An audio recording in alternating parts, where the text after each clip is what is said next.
Hey, good morning. Chuck here with Apple Drains. Today we are in St. Petersburg, Florida. We're right beside the Gulf of Mexico. It's just a few houses down this direction. And what we're doing is we are waterproofing the outside exterior walls of this house. Let me show you what's going on, give you some idea of how to do this yourself. Okay, so you guys can understand what the problem is and what we're talking about by seeing efflorescence come up through the grout. Can you see it here? This is a brand new floor, and they did a nice job of grouting, but this white material right here, you can see it kind of flakes off. This is efflorescence. And what efflorescence is actually sodium. It's a reaction between cement, which is grout, and water. And when you get enough water under the floor or in the block, that efflorescence is going to form. It's going to get pushed up through the block or through the wall. In this case, it comes up through the grout. And it's kind of like all over the place. Can you see it? It's all over the place. And we're getting more to the interior of the house. A lot of times we only see it on the outside, the outside wall. See, there's the window. So basically, inside the house, there's a brand new tile floor. And inside of each tile where they grouted it, there is efflorescence, and it's coming up all throughout the house, even in the interior of the house. So what we need to do is we need to parge, that's what we call it, parge the outside wall. And that's where we dig down to the footer, we clean off the wall, then we install the footer tile. Some people call it a French drain, but we call it a footer tile because it sits at the footer level. We're going to trench all along here, and it'll come over to our sump basin. Back in the corner there by the lanai, we come back that direction, and it'll go to a sump pump. The sump pump's going to lift it up and send it all the way out to the front. So that's just part A of this job. This is something that you guys could do yourselves, but let me show you something that's really makes people not want to do it. Can you see the roots here where Matt's digging? These roots, they're not great big, but they're like a mat. Sorry, Matt. They're like a mat. And it's very difficult to dig through, but once you get through that first layer of roots, you'll be able to dig very easily. Secret is to make your trench wide enough. See how Matt's cutting it on the side? Make it wide enough that you can get down and get your shovel in there to get out some soil. So in addition to the footer tile that we laid down at the footer level, we are going to clean off the wall. All you see is the stucco portion, but we're going to clean that wall all the way down to the footer, and we'll pull off all the roots that have grown into, under the floor, because water travels along those roots and gets under the floor also. Break all those off, cut it off, clean it, and then we're going to seal the wall with liquid rubber. And we use Blackjack number 57, which is a liquid rubber compound. It's actually a damp proofing compound, and it is made for block. And it really does a great job of keeping moisture from entering the block. However, if you did this without the footer tile, you would not achieve anything. You must have a place for water to go. Without that, sealing is not going to do very much. So while we're here, you can see the white markings. We're going to put a catch basin over here, a little bit of yard drain, gravel perforated pipe, or easy flow. And that line will come over, it'll tie in and go over to the sump pump as well. And also another low spot, you can see the white marking. We'll put a catch basin there, bring all that together. This is a separate system, and the discharge is actually the sump pump. In other words, it's just like going to the end of your line where gravity would go. We're going to send gravity over to the sump basin. The sump pump is a lift station. It lifts it up, and we can send it wherever we want. So we can put quite a bit of lines coming into the sump pump because it can handle so much water. In addition, we're going to hook up the downspout. That's another separate line that comes over to the sump. So for the do-it-yourselfer, what are the hazards of this job? Well, you can see right away. Let's just pull it up. You can see all the utilities, power, cable, whatever. It's all coming down and it's going underground, and you can see where it goes right there to the side of the house. So always call and get those utilities located. That's one real big thing that you need to be aware of. The second thing is when we come out to a job, we always locate that water line. And you can see how my hand isn't even down to the bottom of this box. This is how shallow the water lines are here in Florida. They're just 6-8 inches under the ground. So we need to make sure that we can get to the shut-off in case we do hit that line. A very big possibility that line's coming straight across the house, and we're going to cross it a couple of times. This house also has reclaimed water. So This is for this irrigation system, and you can see you can see the pipe. It's less than 8 inches deep, and we'll probably cross that as well. Well, I know we will, but we need to know how to shut that off. So I always open up the boxes on both sides. That way the guys know where they are, and we have a tool. You could use vice grips just to turn that handle on this box. Vice grips work really good. You can just turn the handle, the shut-off valve, and shut it off if you break the line. So other obstacles is definitely irrigation. Irrigation is pretty easy to fix, but you see these are control lines, and the control lines, they control the valves that pop up the different zones, the different heads. If you cut a control line, you can see how many colors there are. Hopefully they're color coded so that you can easily make the repair, but that's a whole nother ball game and a whole nother video. But this is just one of the hazards, as well as the electric cable and power, all those other things I just showed you.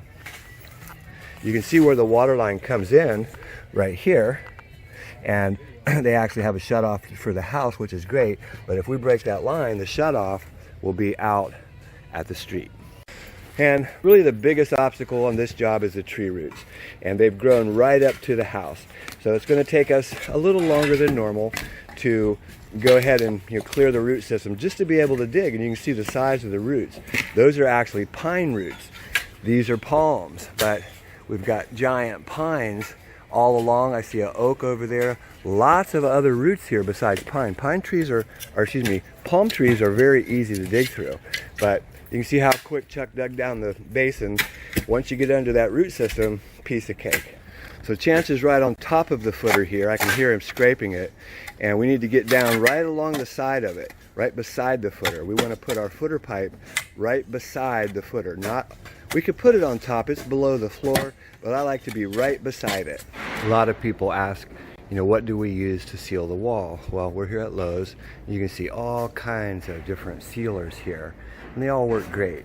But what we like to use is Blackjack Rubber Coat number 57. So always get that one if you're going to use that. And then don't forget that you need these brushes. These are real stiff brushes, and you need a couple of these if you got a couple people to be able to paint that foundation wall. Okay, so it's time to set up our Zoller M98, and you can take a look. This is the box that it comes in. You can see American made. This is made in Louisville, Kentucky. Inside the box you got the pump, and you also have your warranty card. Keep this. I always say keep the box because it's got some nice instructions on it as well, but it's up to you. So what do you need to set up a Zoller M98? It's really simple. You're going to need a hacksaw. You need a cordless drill with a 5/16 inch nut driver. You need some good glue. By the way, this is all in one. Means it's got the primer and the glue built in. You're going to need an 1.5 inch threaded male adapter, which will screw directly into the port on the side of the pump. You can't miss it. It's right there. You put this in hand tight. Just as tight as you can make it with your hand.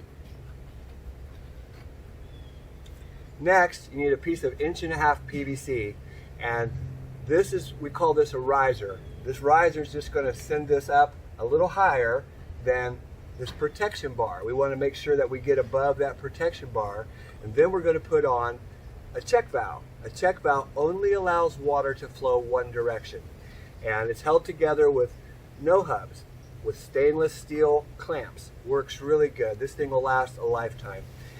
This sets on the top, and you'll screw all this together. I'm going to show you how. So you need a little riser. Cut a small piece of 1.5 inch PVC. This is going to go from the male adapter that you just screwed into the pump to just above the float protection bar. Can you hear that float? And then from that, you'll put your check valve on. Check valves always have a marking to show you which way the water flows. This is to prevent water from coming back down the line, and it's held together with the no hubs. That'll set on the top. We'll tighten that up. Finally, you need to drill a pressure relief. That's recommended now on all pumps. Although Zoller does have a little port to let water out, they still recommend that you put this pressure relief right here, 3/16 inch hole. So we've already cut our pipe. Let's go ahead and put some glue on, a good amount of glue.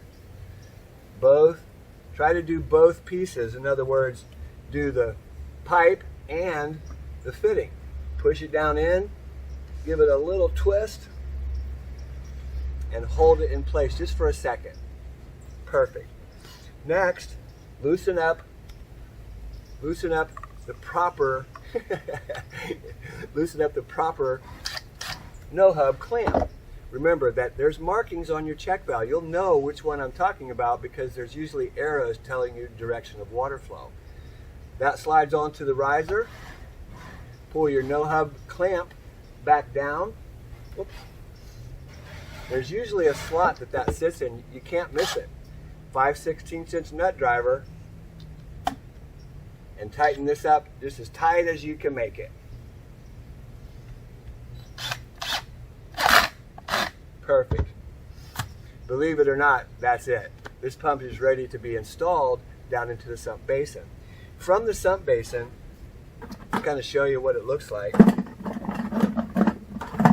There's going to be another riser that comes off the top, and then it will turn with a 90. And this is going to come out the side of the basin because we are all underground. You will not see anything here except the lid of the sump basin. But that's it, guys. That's that quick. And this pump, wow, I love it. You know, there's lots of good pumps on the market, but this Zoller is a cast iron. It's very heavy, but the cast iron dissipates the heat so it can run for hours, days, months, and never burn out. So I really recommend the Zoller if you're going to get one. Okay, let's go ahead and put this pump into the sump basin. So we're loading up the barrels with soil because we have to take it all away, and basically we just run it up the ramp. We send it all the way to the front of the trailer. We want to get as much in here as possible, so we send it all the way and then we dump it. And we'll continue that. You can see it probably take us about 20 minutes, 30 minutes. We'll have all that soil removed. Then we'll take that, haul it away, dump it, and we'll come back if we need to and get more soil. Tomorrow we bring gravel and the pipe, we seal the wall, and we're done. You'd never know we were in the city. We got these chickens running all over the place. According to the neighbors, they'd love for us to take them home and have a chicken dinner. But just kind of showing you. Run our wheelbarrows right up to the front, dump them, pick up that barrel, just spit it out. Got a nice little assembly line going. We're almost done moving that soil, and tomorrow we'll bring the gravel, seal that wall, finish installing the rest of the pipe, and we're... Hey, good morning. Chuck here with Apple Drains. So today we're going to finish up this waterproofing job. Let me show you what we're doing. Take a look, and I'm sure we'll give you a lot of tips, good advice, and make this really easy if you do it yourself. Okay, quick review. Yesterday we went ahead and trenched along this wall. You can see we've got it all exposed and washed it off. We'll go ahead and re-wash it. They've got a little bit of algae right there. We'll use the pressure washer, knock that off. Then we're going to go ahead and seal this wall with liquid rubber. After that dries, we will go ahead and put in our gravel perforated pipe, which is, we're using the Easy Flow, the styro rock I call it, which works really good in this particular soil. We'll lay that. We're going to actually put gravel to grade so that there's both, we get both systems. We get both gravel and the Easy Flow, which works really good. So we've got all this done, and got a man back here. He's pulling out these tree roots because you can see these tree roots. So take a look at the root system that grows right into your foundation, and you can see there's big roots that grow along the outside, but they're attached to the wall and they're actually penetrating. There's microscopic holes through there, or larger holes, and that water travels through that root, along the root, and gets under the floor. It may not seem like a lot, but it's quite a bit. And this water gets under the floor. It also rises up and gets under your floor, and then you have problems inside the house. You could have problems so bad that you actually see water. Most people have a typical problem where the floor, if you've got hardwood floors, they're going to be buckling, there'll be scarring. If you have a tile floor, you have efflorescence. And that's what's going on here, is efflorescence. But we'll pull all those off, clean it off, wash it off again, and then we'll paint it with a liquid rubber, just to kind of show you the area. And remember, it runs all the way around. We've got our sump basin installed. We'll go ahead and hook the sump pump up and get this side done today. So the stone that we're using here, this is limestone, and it's actually very clean. It's what we use for drain fields, leach beds, some people call them up north. And the water perks right through this stuff, just right through. It works really good. 3/4 inch to 1.5 inch stone, typical, normal. We're going to put all of that stone back here. We'll use the Easy Flow as the main system, and then we'll put the stone on top of that and bring that all to grade. Okay, so let's set this sump pump down in the basin. We don't need to line it up exactly yet, but we get it started. And what we're going to have is an 1.5 inch pipe that's coming out underground, okay? So we're going to drill a 2-inch hole here for the 1.5 inch PVC discharge. We're also going to have it attach the footer tile here as well. And you can see this trench, it's coming in down here. This is from the yard drains. Okay, using a 2-inch hole saw and your handy dandy drill, Black & Decker or Craftsman, we're going to drill our discharge. Notice I set a 90 here on top of the check valve to give me some idea of where to cut this hole. So I can see where it's going to go. I'm going to go ahead and drill through here. Real quick and easy. If you have a good hole saw, it goes really quick. So now I can send my 1.5 inch through, and we'll make the measurement from here. You can see it still needs a small, little short riser to make that connection.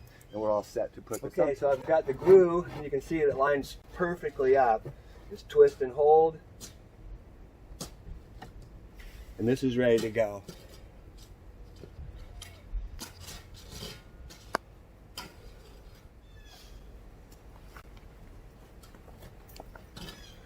Okay, I cut the inlet here with a 4-inch hole saw. I cut an inlet here with a 4-inch hole saw. We've got one more to do on this side. Let's do that.